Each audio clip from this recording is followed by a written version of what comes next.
Hello, this is Congressman Andy Barr from Kentucky's 6th Congressional District in Central and Eastern Kentucky, also a member of the House Financial Services Committee. Thank you to the Credit Union National Association for inviting me to address your conference today. I wish that this event could be in person as it normally is, as I always appreciate the opportunity to visit with credit union representatives from my district and across the country. I continue to support your mission of financial inclusion, and I appreciate the leading role that you played in helping Congress facilitate support to struggling Americans impacted by the pandemic, and certainly your members were no exception to that.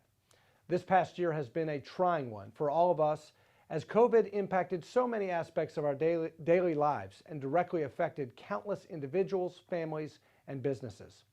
Congress acted swiftly and decisively to mitigate the impacts of the COVID pandemic through the passage of the CARES Act and subsequent legislation. But the scope and scale of that assistance would not have been possible without help from all of you. I will never forget a call I received in early March of 2020 when the president of the St. Louis Fed, which covers part of our region in central Kentucky, told me that the lockdowns that were needed to respond to this public health emergency could result in the worst economic crisis since the Great Depression and the financial crisis. So we knew we had to act.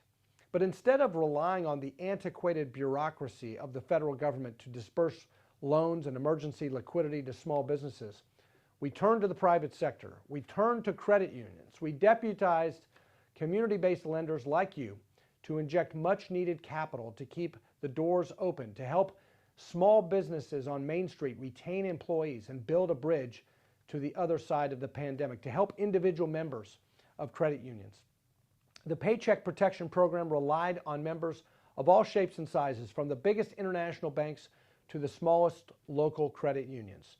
And in the first wave of PPP, 719 credit unions with less than $1 billion in assets made almost 68,000 loans, totaling over $3 billion. Thank you all. You really led the way. Congress must ensure that we are good partners with you as you help us distribute assistance to struggling businesses. And that's why I advocated for a streamlined forgiveness process for loans under $150,000. Those are the loans that you originated and that you provided.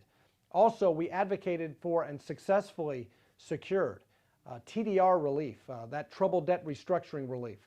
And we also wanted to make sure that there were predictable and certain rules of the road for PPP, both in terms of eligibility for PPP and also forgiveness.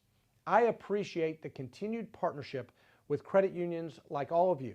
I look forward to working with all of you going forward. And as we are not out of the woods yet, and continued lockdowns of our economy continue to challenge many of our individuals and families and businesses in this country, and certainly your members. I want to make sure that we help credit unions continue to provide the emergency assistance that we need to get this country back on track. I wish all of you all the best with your conference.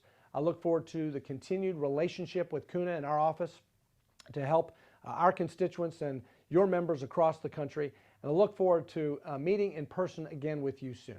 Thanks so much.